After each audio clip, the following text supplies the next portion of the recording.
ఓం శ్రీ గురుభ్యో నమ. శ్రీచక్ర నవావరణ గుప్త గాయత్రి.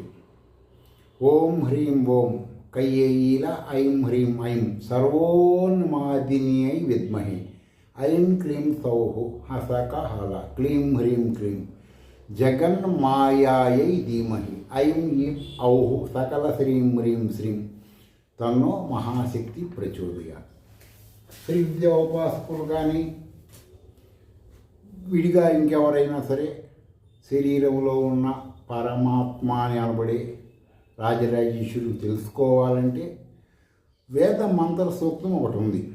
దాంట్లో చిన్న బిట్టు చెప్తాను. శ్రీ విద్యలో దీనికి ఒక మంత్రం ఉంది, మీరు గురుముఖత నేర్చుకోండి.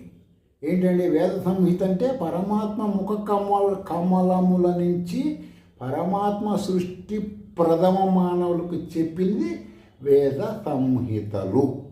ఆనాడు సంహిత, తర్వాత సంహితలుగా మారింది. ఇది సబ్జెక్టు. ఏంటంటే ఓం ఐం హ్రీం శ్రీం శ్రీ విద్య పరంగా వచ్చినప్పుడు ఇది చెప్పాలి మీరు.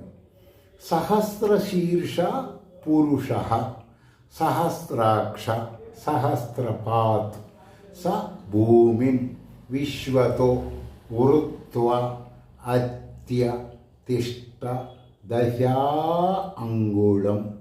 అంటే ఏంటంటే ఇప్పుడు మీరు కెమెరా పెట్టుకొని లేకపోతే ఏదైనా ఒక సెల్ ఫోన్లో ఫోటో తీస్తే పెద్ద హిమాలయ పర్వతాలు అంటున్న ఫోటో ఈ కెమెరా లెన్స్కు అనుగుణంగా వస్తుంది. వచ్చినా దాని రూపం కనపడదు. అదే సూత్రం ప్రకారం ఈ శ్రీ విద్యా మంత్రములు చేసే వాళ్ళ హృదయములలో పరిమితులు లేని పరమాత్మ. అర్థమైందండి? పరిమితి అంటే ఇంత అంత అని తెలియని పరమాత్మ దశ అంగుళముల రూపంలో నీ హృదయంలో ఉంటాడు. ఎప్పుడండి? అనుష్ఠానము చేసినప్పుడు. అనుష్ఠానం అంటే దేవతతో నువ్వు దగ్గరగా ఉన్న శబ్దాన్ని అనుష్ఠానం అంటారు. అంగన్యాసము కరన్యాసము శృతి ప్రామాణికంగా చేసుకున్నావు అనుకోండి, అప్పుడు ఈ విధమైనటువంటిది నీకు ఇంటర్నల్గా అర్థమవుతుంది. ఇప్పుడు దేవుడు ఏనాడు దేవుడు కానీ దయ్యం కానీ ఏ మానవుడి దగ్గరికి రారు. ఎవరైనా అది వచ్చింది అంటే వాళ్ళకి సైకాలజికల్ ప్రాబ్లమ్స్ ఉన్నాయని చూపించాలి.